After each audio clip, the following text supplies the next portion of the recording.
Welcome to This Explainer. Okay, today we're tackling something that literally frustrates almost every single language learner on the planet. You know that agonizing feeling? The one where you're translating every single word in your head before you even open your mouth to speak? It's that paralyzing moment where you know the vocabulary, but your mouth just utterly refuses to cooperate. Well, we're putting an end to that today. We're going to walk through a true 30-day English confidence reset using a structured roadmap to get you out of your head and into natural, flowing conversation. But, before we even get into the mechanics of how to do this, we've got to address the elephant in the room. Can you actually speak like a native in just 30 days? I mean, we've all seen those clickbait titles online, right? The ones promising that you're going to wake up with this flawless British or American accent in just a month.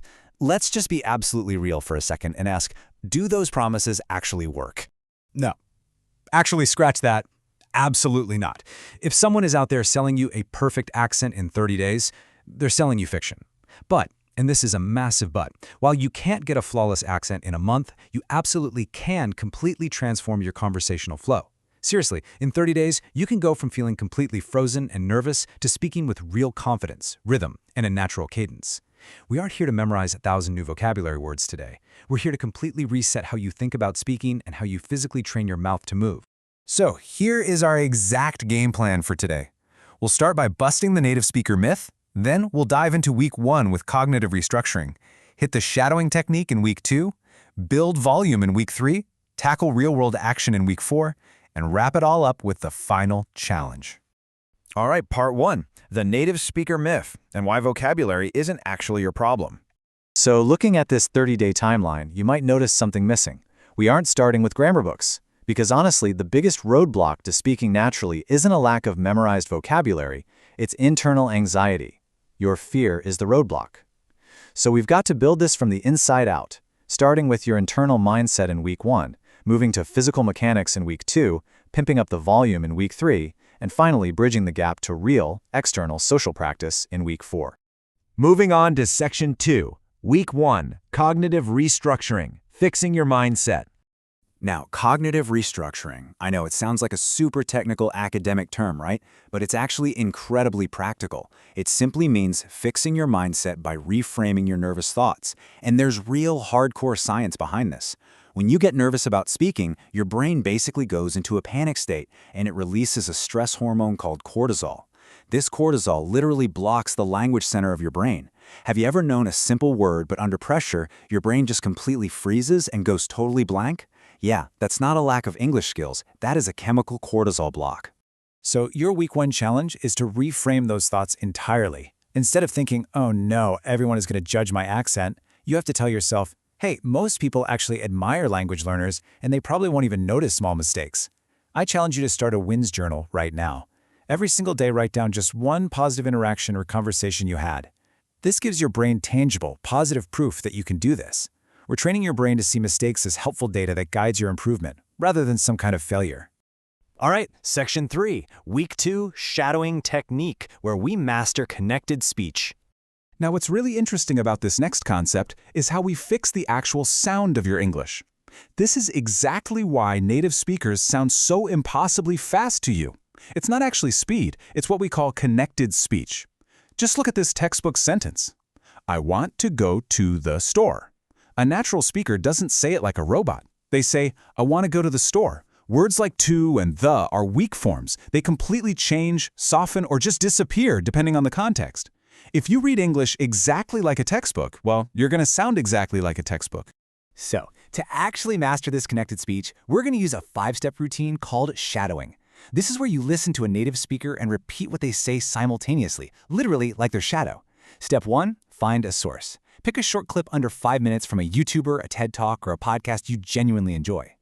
Next, step 2, just listen. Don't speak, just let the rhythm soak into your ear. Then, moving to step 3, we have the human parrot phase. Play it again, but just mumble along. Don't even worry about meaning, just try to match the musicality and the rhythm. Then, step 4, full shadow. Actually say the words out loud clearly, following as closely as possible. And hey, if you fall behind, don't panic, just jump right back in. Finally, step 5, record yourself and compare it to the original. This entire routine builds that physical muscle memory in your mouth so you don't have to overthink pronunciation ever again. That brings us to section 4, week 3, building volume, achieving fluency through sheer quantity. During week 3, the goal shifts completely. We are tossing perfect accuracy right out the window. We are aiming for pure verbal repetition and mechanical automation. And here's your magic number for the week, 60. You need to speak for at least 60 minutes a day. I know, that sounds like a massive amount of time. And you're probably thinking, who on earth am I even going to talk to for an hour? But the whole point of this massive volume is to completely desensitize yourself to the fear of making errors. When you speak this much, you are absolutely going to mess up. And honestly, that is exactly what we want. So, how do you actually hit 60 minutes without moving to a native-speaking country? First off, just narrate your life. Talk to yourself. Describe the view out your window. Explain the steps of the recipe you're cooking. Or honestly, just tell your cat about your day. Trust me, the cat is not going to judge your grammar. Second, read aloud. Grab an article and read it out loud for 15 minutes, just to build up pure vocal stamina. And third, use the 5-minute talk rule. Pick a random topic, hit record on your phone, and just talk for 5 minutes straight without stopping and, most importantly, without editing yourself. Let's move on to Section 5, Week 4, Real-World Action, focusing on social integration. Okay, so you've fixed your mindset, you've trained your mouth, and you've built up your vocal stamina. Now it's time to take all this solo practice out into the wild. Try a daily stranger interaction, go to a local coffee shop, and just ask the barista, hey, what do you recommend? Join a voice chat on Discord or Reddit. Try the Friendship Challenge by reaching out to one native speaker or fellow learner online to practice. But out of all of this, the absolutely most crucial part is nightly reflection. At the end of every single day, write down, today I spoke confidently when I said. By day 30, I promise you're going to be absolutely shocked by the huge amount of evidence you've collected proving your own competence. And finally, Section 6, the final challenge, choosing action over perfection. You now have the exact step-by-step 30-day formula to achieve that native-like flow and confidence. But the absolutely crucial takeaway here is this. Stop trying to be perfect. Start trying to be understood. Communication is always going to matter way more than a flawless accent. If you use these 30 days to rebuild your confidence, train your ear, and speak more than you literally ever have before, the fluency, it's going to naturally follow. Now, if you're the kind of person who wants to dive even deeper into this methodology, the source material highly recommends these 2 resources. You can grab the book Talk English by Ken Shao. It offers a really detailed approach to this specific method. Or you can check out the video The 30-Day English Plan by Speak English with Tifty if you want a fantastic structure for studying vocabulary specifically. Well, we have covered a ton of ground today, from cognitive restructuring to the shadowing technique to building high-volume speaking habits. But you know what? Knowledge without action is just trivia. So I want to leave you with this final question. Which technique are you going to try first today? Pick just one. Is it going to be the Wins Journal? The human parrot phase? Telling your cat about your day? Don't wait for tomorrow. Take that one step toward confidence right now. Thank you so much for joining me in this explainer, and I'll catch you in the next one.